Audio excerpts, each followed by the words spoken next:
Amin'izao zany le fianarana zao efa taraiko be na le taom-pianarana tamin'ny fotoana iny rehefa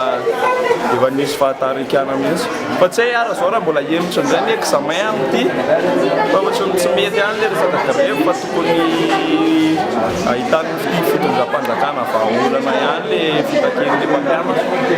fa zay zany zay malasa tonga tsy dia mpianatra le izy zao nangidélégué ohatra ka efa nisy resaka grève zany koa manina tsy fantatra dia manataraka an'le taom-pianarana moa le izy no efa hita ihany koa le any amin'ny kilasy any amin'ny ambany koa zao efa misy an'le tsy mianatra tady Zay année blanche zay fa ny tena atahorana lesiny amin'ilay izy sa hoe atahorana ihany aloha le année blanche satria mandany herintaona zao lany nefa tokony efa ahavitana zavatra be dia be le izy a